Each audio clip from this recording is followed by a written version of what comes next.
Hello adventurers, and welcome back to my channel. This morning I am getting the last few things ready to load up, and that includes my cooking devices. And so I've been going through this whole what do I need? How do I want to pack?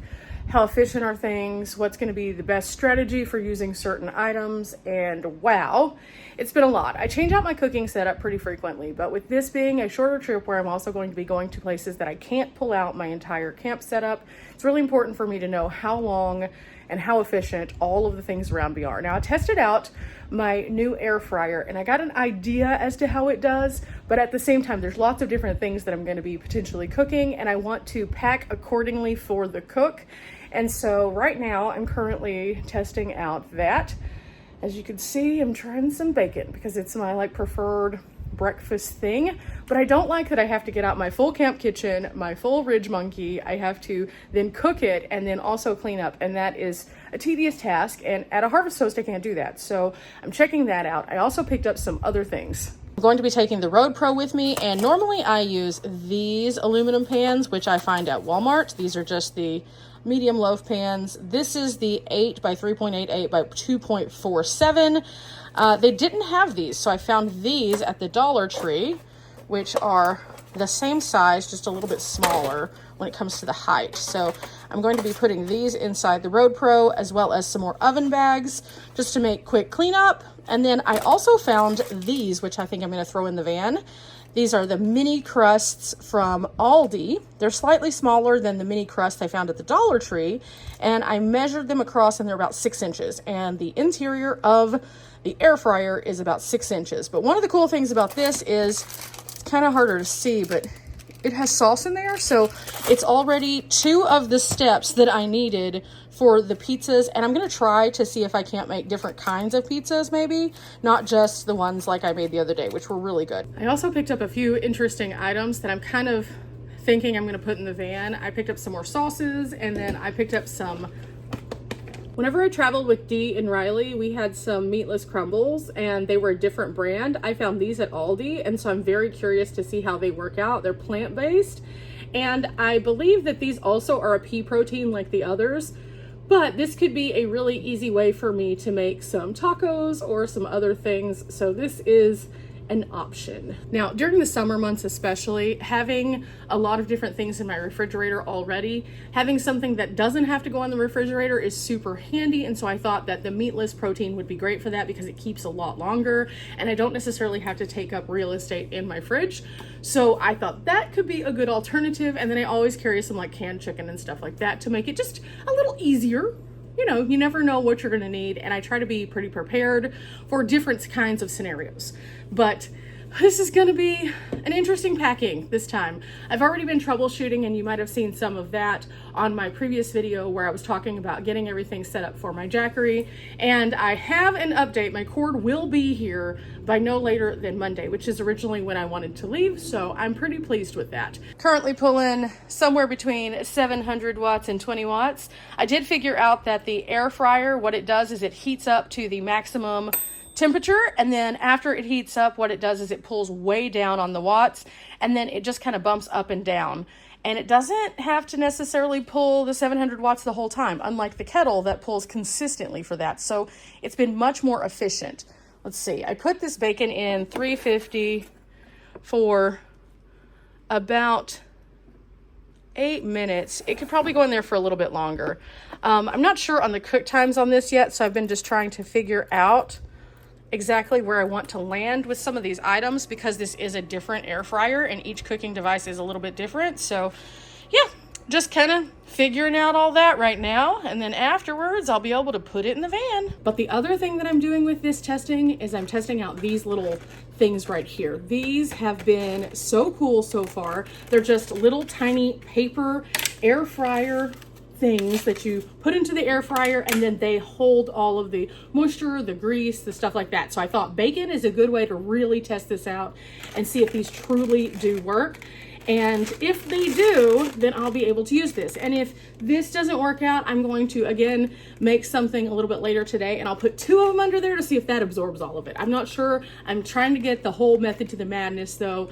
And this is going to be super handy for reducing the amount of gray water output that I have. That way I'm not having to carry a massive gray water tank just to be able to stay at a harvest host. I can carry something very small and then dispose of it accordingly whenever I get to my next stop. And that's perfect. I really am trying to accommodate for that, but more so it's kind of fun because I'm testing out different methods that could be more efficient in different areas. And because I am allowing myself to just kind of play with this and take this shorter trip, it's been kind of an interesting way to look at my travels. Because I think one of the things that I've done over the past 7 years of travel is I've gotten into different kinds of routines. For example, whenever I was tent camping, I knew exactly what I needed. I had a little backpacking stove, and if I couldn't make it with my backpacking stove or having a mountain house, it just wasn't going to happen. I also went through a stage where I did tons of restaurant reviews, which I really love, and I will be doing some more of those in the future. But at that time, I was doing a lot more of those than actually cooking at my campsite. And so I want to get back to doing kind of a good balance of both. And typically, I just haven't been filming whenever I go to restaurants quite as much. And a lot of you have asked me to do that. So I will be doing that on this trip. I have a couple restaurants that I've already earmarked for reviews, and they're ones that you guys have suggested. So I'm so excited. I've literally planned this trip to get the most exciting adventures out of everything. And again, I'm going to, I think I mentioned this, change up my format so that I have day in the life videos and then dedicated videos, kind of like I've been doing. But on those day in the life videos, I'm going to put a little bit more detail so you guys can see that what I do is achievable. If you can plan, if you can budget, you can do what I do. I guarantee it. I think a lot of people have the misconception that travel has to be super expensive. My biggest expenditure is my gas, and I just strategically plan for the trips that I have. And then after that, I look for all the free stuff that I can do. And then every so often I'll do paid attraction, or I'll find an efficient way for me to do paid attractions consistently.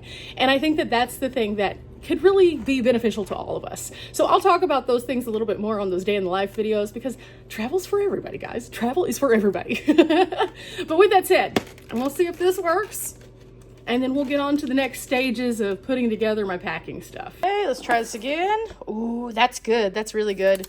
I did stack one piece on top just because I wanted to see how it would cook, but I think that's gonna be a nice amount of crisp around the edges, but perfect bite on the inside. And overall, wow, that's super efficient.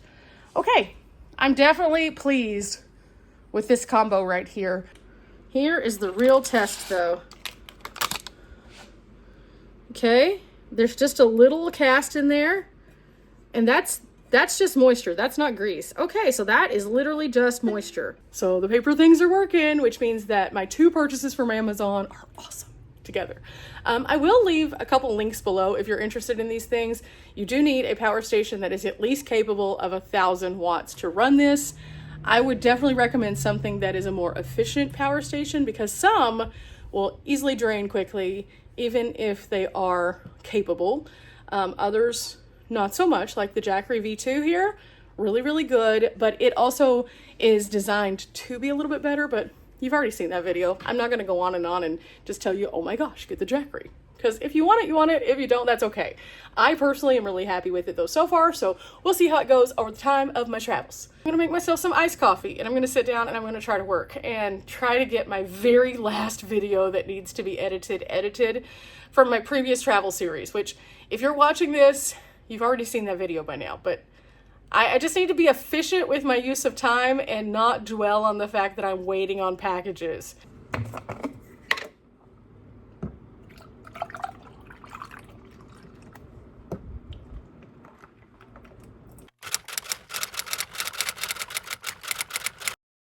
Okay, next test, these spinach feta chicken sausages. I love keeping little sausages with me. These are great because I can use them for a variety of things. Let's see how they do in the air fryer.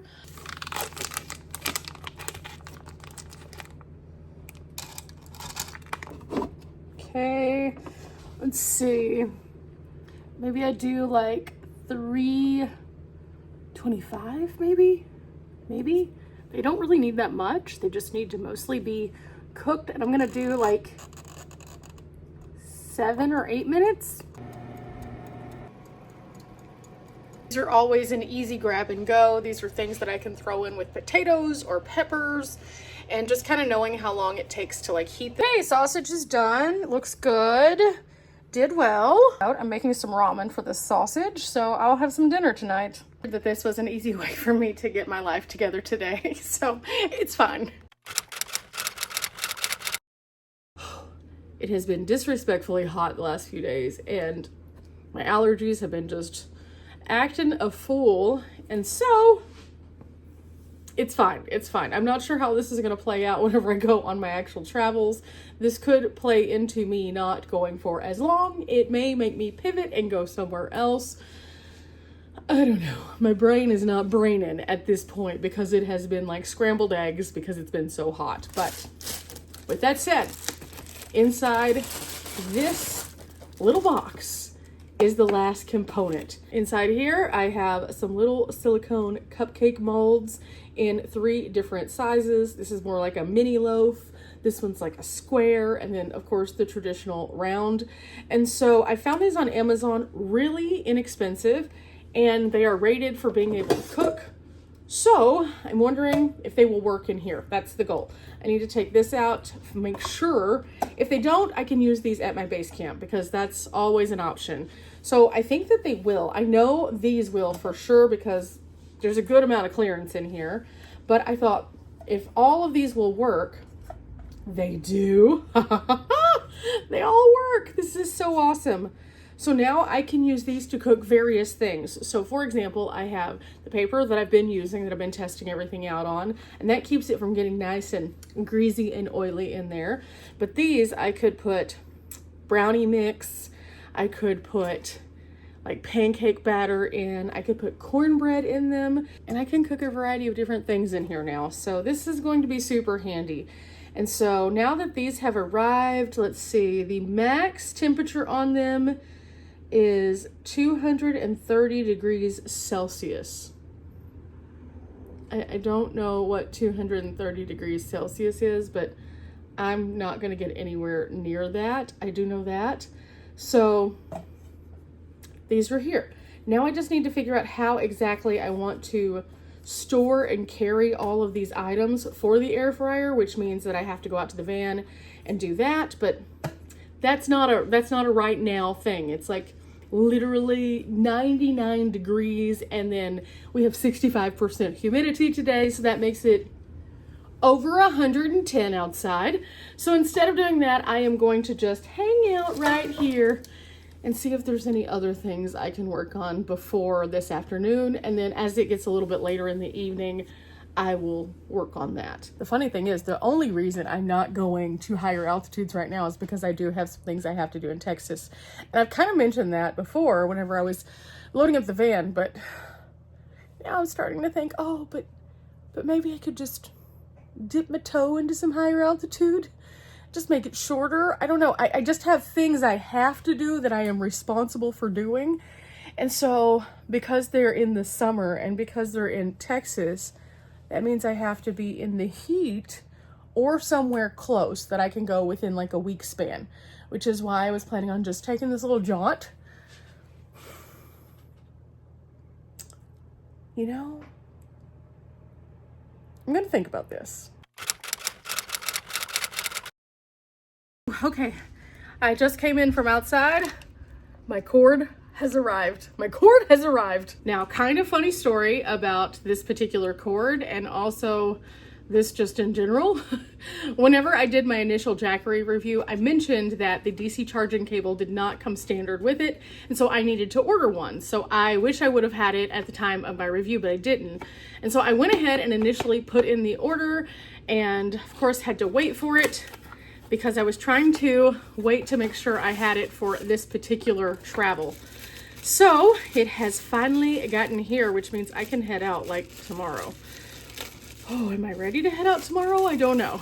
I'm still working on a few things because it's just been so warm, but it's here. So this is what the DC charging cable looks like. It's orange like the other cables that came with the Jackery, except it has this end right here, which means I can charge it off of the van as I'm driving. So that being said, now I can load everything up, and I think what I'm gonna do is I'm gonna go ahead and put this in the van, plug it up, make sure everything works just because it makes my life easier, and then I should be pretty close to ready to go. So that's awesome. So I'm gonna drain a little bit off the Jackery just so I can make sure it works, because you can't charge something that's already fully charged. Since it's ridiculous hot, I just wanted to go ahead and make sure that the cord works. It does. I'm charging from one Jackery to the next Jackery just to test it.